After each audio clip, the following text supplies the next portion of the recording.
생생성 역사인 가요.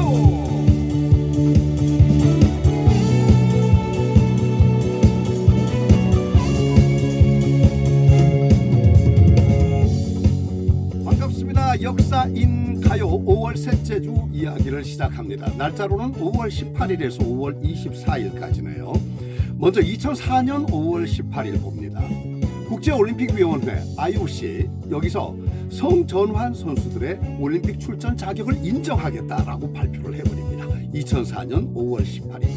우와, 이게 얼마나 큰 논란이 됐었는가 하면요, 물론 지금까지도 논란이 되고 있습니다. 제가 자료를 찾다가 이것 하나만 소개를 해드려도 여러분께서 이게 얼마나 전 세계적으로 지구촌에 운동하는 스포츠인들에게 논란거리가 되는지를 바로 직감을 알 수 있겠다 싶어서 하나의 자료를 제가 인용을 하도록 하겠는데, 2019년 11월 27일자 연합뉴스의 이슈 컷이라는 영상입니다. 짧은 영상. 그곳에서 올라온 자막만 여러분께 제가 소개를 해드리도록 하겠습니다. 타이틀이 성전환 선수와의 대결, 공정한 경쟁인가, 스포츠계 반복되는 논란, 이런 타이틀로 동영상이 짧게 올라와 있습니다. 영국 맨체스터에서 열린 사이클 세계 선수권 대회에서 캐나다의 레이첼 맥키넌 선수가 우승을 합니다. 그런데 시상대에 올라가잖아요. 1, 2, 3위가 같이. 자, 이제 상을 받고 우승컵을 들고 기념 촬영을 하는데 선수들 보면 1, 2, 3위가 같이 나란히 해가지고 이렇게 하잖아요. 왜? 그런데 옆에 있던 2위 선수, 미국 선수가 그 맥키넌과의 접촉 자체를 거부하는 거예요. 거부하는 거야. 왜? 왜 거부하고 팔짱을 같이 안 끼고 어깨 동무도 안 하고 뒷짐을 지고 이렇게 했었을까? 맥키넌 선수가 바로 성전환 수술을 받고 1위를 한 선수였기 때문입니다. 근데 이 2위, 3위뿐만 아니라 다른 선수들도 항변이 아주 대단합니다. 이것은 정말로 불공정한 경쟁이다. 그랬더니 우승을 한 맥키넌 왈. 나는 여자다 이 머저리더라. 당연히 다른 여자들과 겨룬다. 이렇게 얘기를 한 겁니다. 그리고 뉴질랜드의 또 역도 선수 중에 로렐 허버트라는 선수가 있는데, 이 선수가 2017년도 국가대표 선발전에서 당당하게 국가대표로 선발이 됩니다. 그리고 세계 선수권 대회에 나가서 우승을 하거든요. 반발이 따릅니다. 주변에 있는 많은 선수들이 우리는 여자 역도 선수가 아닌 우리는 남자 선수와 경쟁을 했다라고 얘기를 한 겁니다. 그래서 다시 한번 또 공정성 논란에 재점화를 하게 됩니다. 그나마도 지금 제가 말씀드렸던 맥키넌 선수나 허버트 선수는 성전환 수술을 한 그런 여자였지 않습니까? 그런데 IOC에서 2016년에 어떤 지침을 발표하는가 하면요, 앞으로 성전환 수술을 받지 않은 선수에게도 올림픽 등 국제대회에 출전할 수 있도록 해야 한다라는 지침을 발표를 한 거예요. 성전환 수술을 했거나 아니면 성전환 수술을 앞두고 있거나 이런 선수가 성별을 바꿔서 스포츠 경쟁 부분에 도전을 한다는 것, 이거 이제는 대세의 어떤 흐름이 아닌가 하는 그런 생각이 드네요. 자, 이거 생각을 좀 잘 해야 될 것 같습니다. 여러 가지 또 준비도 많이 돼야 될 것 같고요. 지금 현재 우리 스포츠계에 역도, 사이클, 육상 이런 것을 비롯해서 많은 종목에서 이 성전환 선수들이 두각을 나타내고 있다고 합니다. 그래서 항상 경쟁이 될 때마다 또 아주 그 초접점에 있는 그런 거 이슈화된 그런 그 경쟁마다 이들과의 경쟁이 과연 공정한 것인지 그 논란은 계속된다 라면서 바로 연합뉴스의 이슈 컷이 마무리가 됩니다. 어떻습니까? 제가 지금 드린 이 연합뉴스 컷의 자막만을 여러분께 소개를 해드렸는데 번쩍 들어오죠. 확 다가오죠. 이게 무슨 얘기인가 하는 거, 그렇죠? 그렇습니다. 현재 스포츠계가 가장 크게 끙끙끙끙 앓고 있는 문제가 바로 이 문제가 아닐까 하는 생각이 듭니다. 현명한 생각, 그래서 더 좋은 결실이 있고 더 좋은 기록들이 많이 쏟아져 나오기를 기대하겠습니다. 자, 2004년 5월 18일 이날은요, 5.18 추도 행사에 처음으로 대통령과 여야 수뇌부가 모두 참석을 했습니다. 1998년 5월 18일 박세리 선수가 등장을 하네요. 98 맥도날드 LPGA 골프 대회에서 최연소로 우승을 해냅니다. 박세리 대단하지 정말. 네. 박세리가 왜 골프 잘 치는지 아세요? 이름이 벌써 잘 치게 됐잖아. 세리 팍, 그냥 팍 세리 푼다고. 세리 팍. 괜히 얘기. 자, 1452년 5월 18일 이날은요. 조선 왕조 역대 왕들 중에서 가장 정말로 그 가여움을 자아낸 왕이라고 그럴까요? 정말로 안타깝기 짝이 없는 단종 임금이 즉위를 한 날입니다. 아유, 앞으로 벌어질 수양대군과의 참 생각해도 벌써 또 가슴이 아리네요. 그렇습니다. 1452년 5월 18일 이날이 단종 즉위의 날입니다. 1957년 5월 19일 이날은요. 제1회 미스코리아 선발대회가 열렸습니다. 한국일보죠. 주최사가 1957년 4월 6일자로 일면에다가 미스코리아 대회 광고를 싣습니다. 이런 걸 하니까 모이시오 이렇게 된 거예요. 응모를 하시오. 근데 응모 자격이 나와 있는데 만 18세에서 28세 그리고 한국 여성으로서 지덕체의 모든 면의 진선미를 겸비한 사람. 또 한 가지 참 재밌는 게 있어요. 직업의 유무는 불문한다. 직업이 있고 없고는 따지지 않겠다. 그러나 흥행단체라든가 접객업소에 종사한 일이 없는 사람이라야 된다. 그중에 미혼 여성이어야 된다. 네, 자격 기준이 생각보다 꽤 까다롭죠. 신청 마감이 5월 10일이었거든요. 약 한 달 넘도록 신청자가 그다지 나타나질 않는 겁니다. 그래서 한국일보사는 참가를 독려하는 광고를 몇 차례 또 하게 돼요. 그나마 한국일보사가 그래도 그렇게 열심히 독려하고 홍보를 함으로 인해 가지고 신청자가 모두 57명이 모였습니다. 이 57명으로 대회를 여는데요. 그런데 정말 본선 대회는 의외로 엄청나게 많은 그야말로 인산인해를 이룬 겁니다. 그래서 그 관계자들은 정말 그랬죠. 쾌재를 불렀죠. 이거 된다, 이거 된다. 네. 근데 그게 이제 이유가 보니까 적혀 있는 게 그때 당시만 해도 미스 코리아라는 그 자체가 1회이기 때문에 전혀 알려지지가 않았죠. 물론 그 이전에 조선 총독부에서 주관을 했었던 그 미인 대회는 있었다고 그럽니다. 그리고 미스 코리아 선발 대회라는 이름은 아니지만 미스 코리아라고 뽑힌 한 사람도 있었다고 그래 그 후에. 근데 그 사람은 공식적으로 우리 한국일보사가 주최한 미스 코리아 선발 대회 출신이 아니기 때문에 제1호 미스 코리아라는 이름을 부여하지 않는다고 그래요. 네. 그전 이야기도 참 재밌습니다만은 중요한 건 우리가 진취적인 거니까 진취적으로 앞을 봐야 되지 않겠습니까? 자, 어쨌거나 이렇게 해서 정말 인산인해가 이루어진 가운데 본선 대회를 치루었습니다. 이후로 곧바로 이제 연중 행사로 매년 연중 행사로 돌입을 하게 되는 거죠. 그리고 3년 후인가요? 네, 4회 때부터 1960년부터 바로 미스코리아 선발대회에 그 준 미스코리아라는 게 없어지고요. 미스코리아 진선미라는 제도가 도입이 되기 시작합니다. 그리고 리틀 미스코리아도 함께 선발을 하게 됐죠. 어린이들이죠.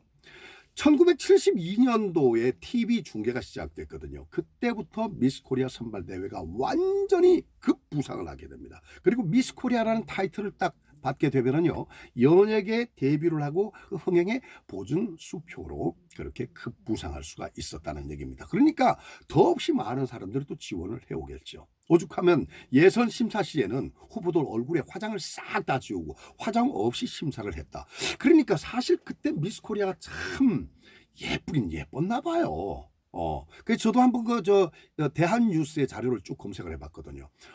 모습이 굉장히 우아하고 뭐랄까요, 그 이지적인 어떤 그런 포스가 쫙 흐르는 그런 사람들이 쫙 이렇게 심사를 받고 있더라고요. 그걸 보면서 미스 코리아 선발 대회를 처음 기획했던 한국일보사 본래 생각이 바로 저런 거였었구나. 저런 정도라면 지금 해도 괜찮지 않을까? 여성 성상품화 이거하고는 전혀 관계가 없을 것 같은데 이런 생각이 들더라고요. 자, 여성 상품화라는 이야기를 제가 나왔으니까 말씀을 드리는데 왜 그 말씀을 드리는가 하면 이후에 1990년대가 오면서 이게 갑자기 급 하락을 하게 되거든요. 급속하게 여권이 신장을 하고 그 여권 신장이 되고 나니까 미인 대회에 대해서 아주 부정적인 어떤 시각들이 확산이 됩니다. 바로 그저 이쁘면 최고다는 외모지상주의 그리고 여성을 상품화한다는 거. 이것 때문에 여성에 대한 사회적인 어떤 편견을 심화시킬 수 있다. 이런 이유였습니다. 그런 이유에서 여성 단체들과 또 그 의식이 많이 또 변화된 그런 그 여성들의 강력한 반대로 인해서 2002년부터 실질적으로 공중파 텔레비전의 방송 중계가 스톱이 되어버립니다. 케이블 채널로 옮겨가게 되는 거죠. 그리고 또 그 사회 일각에서 안티 미스 코리아라고 그래가지고요. 안티 미스 코리아 페스티벌이 막 쫙 99년 이후로 계속해서 매회 개최가 되고 있는 그런 실정입니다. 왜 이렇게 미스 코리아의 위상이 떨어져 버렸을까요? 그간에 참 많은 일들이 있었는데 이 일들이 말이죠. 하나같이 정말 낯뜨거워지는 그런 일들입니다. 그래서 공식적으로 명명하고 있는 이런저런 소문은 다 빼고 공식적으로 명명하고 있는 그런 잘못된 미스 코리아 선발대회에 얽혀있는 부정부패 그 사건들만 제가 몇 개만 대표로 말씀을 좀 드리도록 하겠습니다. 위상 추락이 아주 결정적인 역할을 했던 것 중에 하나가 바로 이런 것들이란 이야기입니다. 1990년 대회 때 한국일보 임원들하고요 미용실 원장들이 뇌물수수 혐의로 구속이 되어버리는 사태가 발생을 합니다. 엄마, 돈 먹었다는 얘기죠. 돈 먹었다는 얘기. 1993년도에는 미스코리아 선으로 확정된 사람이 역시 또 뇌물의 결과로 그렇게 됐다는 사실 때문에 관련 인물들이 모두 함께 구속이 되고 그 당사자는 하고 있던 방송에서 모두 도중 하차가 되는 이런 또 비운을 또 맞이하게 됩니다. 부끄러운 일이죠. 비운이라기보다도. 1998년 대회에서는요. 채점이 잘못됩니다. 채점이 잘못돼가지고 결과적으로 다시 재투표를 하게 되고 결국에는 방송 없이 5일이 지난 후에 비공개로 결과를 발표하는 전대미문의 사건이 또 발생을 하게 됩니다. 2012년 대회는 또 어떻고요? 결국에 이 문제가 불거지는 거예요. 미스코리아 대회에서 후보자의 엄마라고 그러는데 이 어머니가 아마도 너무 심한 치맛바람이 아니었던가 생각이 드는데요. 뇌물 액수 밝혀진 것만 4천만 원이에요. 뇌물 4천만 원을 어떤 모 경로를 통해서 심사위원들한테 돌린 거예요. 근데 입선을 못한 거야. 입선 못하니까 심사위원 니들 뭐해? 먹었잖아. 해줘야지. 왜 안 해줘? 돌려내. 돌려내라고! 이거 완전 대형 사고가 터져버린 겁니다. 대형 사고가. 네. 이런 일들 때문에 결국에는 미스코리아 선발대회에 함께하고 있는 모든 사람들, 이 사람들이 미스코리아의 권위를 스스로 깎아먹고 위상을 스스로 추락을 시켰다. 철저하게 반성을 해야 되겠죠. 왜냐하면 반성을 하고 미스코리아가 다시 살아나야 된다는 그런 입장을 저는 갖고 있는데요.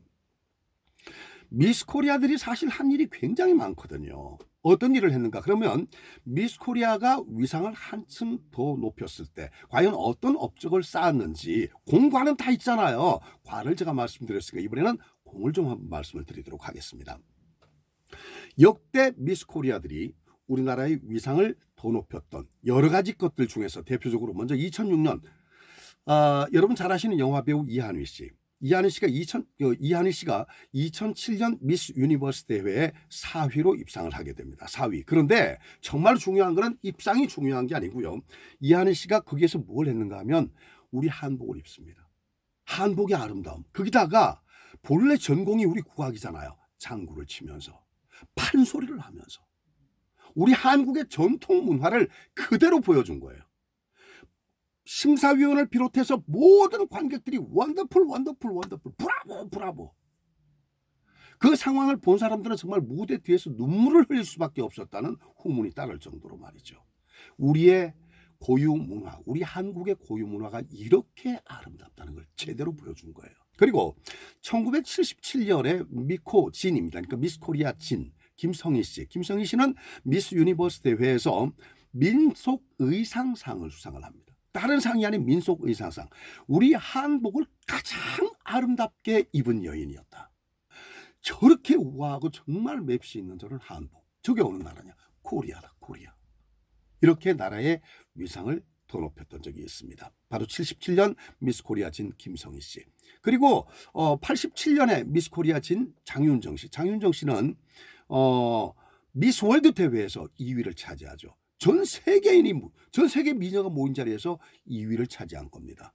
대한민국의 여자가 그만큼 아름답다는 이야기예요. 더구나 아시아 최고의 미인의 명예를 또 얻게 되지 않습니까? 우리 한국 여인들만큼 아름다운 여인들을 본 적이 없는 것 같아요. 더구나 한복을 다 소탐스럽게 곱게 차려입고 있는 모습을 보면 굉장히 우아한 그런 모습들을 느낄 수가 있습니다. 참 곱다 이런 것을 마음으로 느낄 수가 있습니다. 그런가 하면 또 염정아 씨도 있네요. 지금 영화 배우로 뭐 정말 열심히 잘하고 계시는데, 염정아 씨는 미스 인터내셔널에 나가서요 1992년입니다 3위에 입상을 하게 되고 또 포토제닉상을 받게 됩니다. 이렇게 우리나라 문화를 세계에 알린 사람들이 바로 미스 코리아, 바로 이분들이 선봉장으로 선두에 섰던 그런 사람들이에요. 어떻게 이분들에게 박수를 안 보내겠습니까? 네. 하지만 몇몇 사람들의 정말 씻을 수 없는 과오로 인해서 위상이 추락해버리고 그런 상황.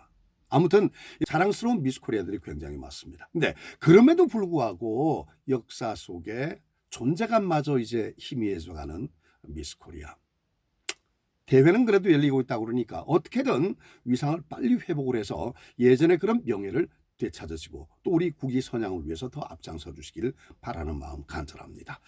1957년 5월 19일 미스 코리아 첫 대회가 열렸던 날을 떠올리면서 미스 코리아의 그간의 과오에 관한 이야기를 좀 전해드렸습니다.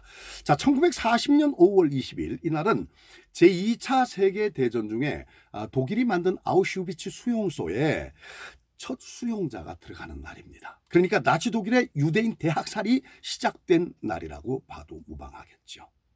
2004년 5월 21일 이날은요 둘이 하나 되는 날 5월 21일. 자, 다시 한번 말씀드릴게요. 5월 가정의 달에 둘이 하나 되는 날 5월 21일 부부의 날로 제정이 된 날입니다. 2004년 5월 21일 꼭 기억하시고 둘이 하나 되시길 바라겠습니다. 2004년 5월 22일 이날은요 WHO 세계보건기구에서 어머나 저와의 전쟁, 비만과의 전쟁을 선포한 날입니다.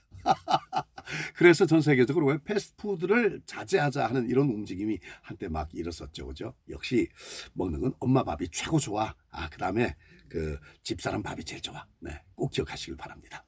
2009년 5월 24일 이날은요 박찬욱 감독. 와, 우리 영화의 위상이 이전부터 계속 더 높아왔습니다만 이때 와서 정말 전성기를 달리다가 지난번에 기생충으로 정말 아카데미 감독상 작품상을 휘어잡아 버렸잖아요. 와, 아카데미 감독상 작품상 그거는 진짜 배너나 되고 10개나 돼야 잡는 줄 알았어요. 우리 세대 사람들은. 그랬는데 바로 이런 바탕이 있었던 거거든요. 다시 한번 말씀드립니다. 2009년 5월 24일 박찬욱 감독의 박쥐 칸 영화제에서 심사위원장상을 수상을 하게 됩니다. 네. 자, 이렇게 해서 5월 셋째 주 그 주간 역사를 여러분께 짧게 전해드렸습니다. 하나하나 챙겨보시고 이 주의 이야기거리를 또 여러분들 찾으시길 바라겠습니다. 네, 이제 오늘의 노래를 전해드리면서 마무리를 하도록 하겠는데, 오늘의 노래는 제가 아름다운 사람들 미스코리아 이야기를 전해드렸었잖아요. 그래서 이 미스코리아 대회가 예전처럼 정말 좋은 면으로 부각이 되고 그 위상을 빨리 회복을 해가지고 예전처럼 말이죠, 진정으로 우리의 아름다움을 전 세계 만방에 알리는 그런 그 선봉장, 그런 전도사가 돼주기를 다시 한번 바라면서 참으로 아름답다고 여겨지는 한 곡의 노래를 제가 선곡을 해봤습니다. 김민식의 나의 사람아 전하면서 인사 올리도록 하겠습니다. 다음 주를 기대해 주십시오. 고맙습니다.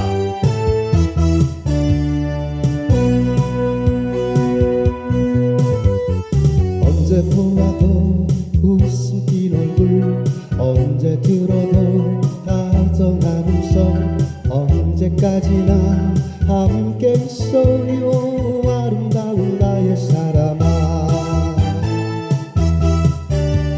해가 없어도 살 수 있지만, 달이 없어도 살 수 있지만, 당신 없이는 견딜 수 없네 아름다운 나의 사람아.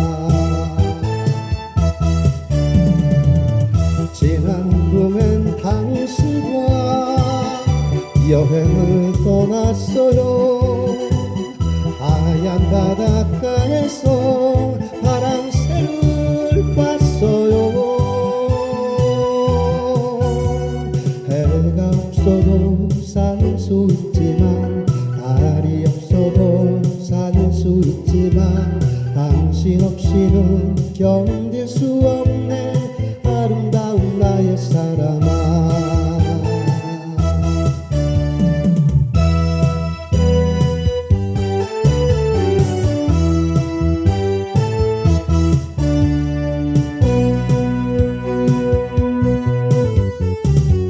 보아도 웃음 띤 얼굴 언제 들어도 다정한 음성 언제까지나 함께 있어요 아름다운 나의 사랑아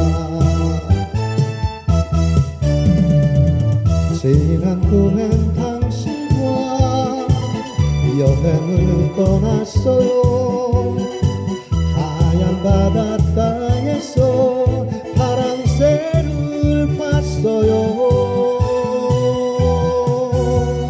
해가 없어도 살 수 있지